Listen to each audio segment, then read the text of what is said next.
भगवान श्री कृष्ण के जीवन से हमें जीवन प्रबंधन के अनेक सूत्र सीखने को मिलते हैं। तो आइए जानते हैं लाइफ मैनेजमेंट के कुछ सूत्र भगवान श्री कृष्ण के जीवन से। पहला है, एक ही दिशा में लगातार प्रयासों में असफलता मिल रही है तो अपने प्रयासों को बदलो। एक बार भगवान कृष्ण अपने गायों को चरवाहों के साथ चरते हुए बहुत दूर चले गए। उन्हें भूख लगने लगी। उन्होंने ग्वालों से कहा कि पास ही में यज्ञ का आयोजन हो रहा है, वहां से भोजन मांग कर ले आओ। चरवाहों ने वैसे ही किया, लेकिन यज्ञ का आयोजन करने वाले ब्राह्मणों ने भोजन देने से इनकार कर दिया। चरवाहे लौट आए। ऐसा एक बार नहीं कई बार हुआ। कृष्ण ने चरवाहों को एक बार फिर जाने के लिए कहा, लेकिन इस बार ब्राह्मणों से नहीं बल्कि उनकी पत्नियों से भोजन मांगने को कहा। जब चरवाहे ने ब्राह्मण की पत्नियों से कृष्ण के लिए भोजन मांगा तो वे तुरंत उनके साथ भोजन लेकर वहां आ गई। सभी ने प्यार से खाना खाया। अर्थात इससे ये सीख मिलती है, यदि एक ही दिशा में लगातार प्रयास विफल हो रहा है तो आपके प्रयासों की दिशा में बदलाव लाना चाहिए। किसी भी समस्या को हमेशा दो दृष्टिकोण से सोचा जाना चाहिए, यानी आपके पास हमेशा एक और योजना तैयार होनी चाहिए। अपना काम ईमानदारी से करें, भगवान आपका साथ देंगे।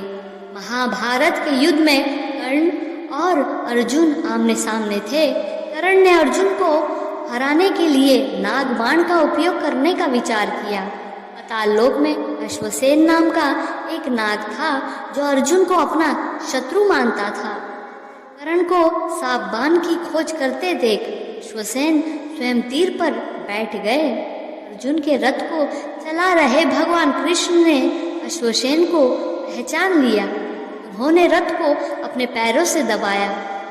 घोड़े बैठ गए और तीर उनकी गर्दन के बजाय अर्जुन के सिर पर लगा।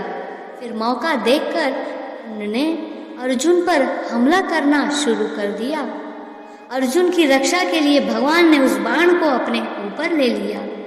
अर्थात इससे ये सीख मिलती है, जब आप अपना काम ईमानदारी से करते हैं और भगवान पर पूर्ण रूप से भरोसा करते हैं, वो सब तरह से आपकी जिम्मेदारी ले लेते हैं, हर तरह के संकट से आपकी रक्षा करते हैं।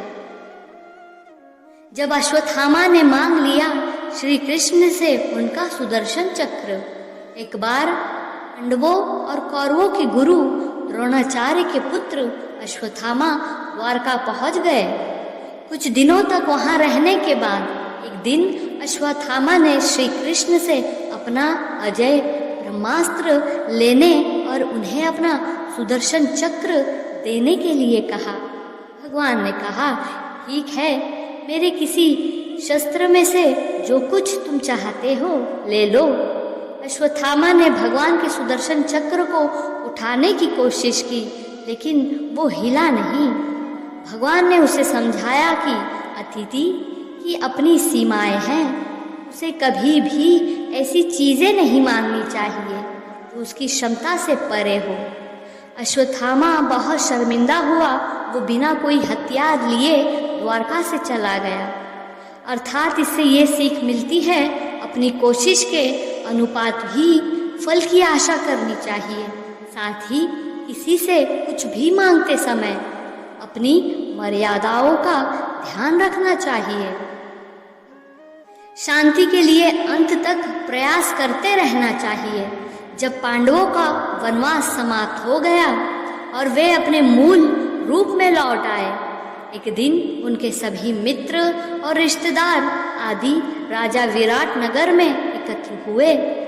सभी ने एकमत से निर्णय लिया कि हस्तिनापुर पर आक्रमण कर कौरवों का नाश किया जाए।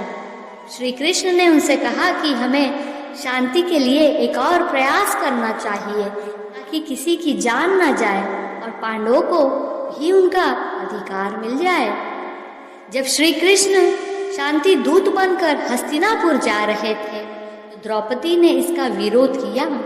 तब श्री कृष्ण ने उन्हें समझाया कि हस्तिनापुर के विनाश से भले ही तुम्हारे अपमान का बदला पूरा हो जाए, तुम्हारे हिस्से में परिवार वालों का ही खून आएगा।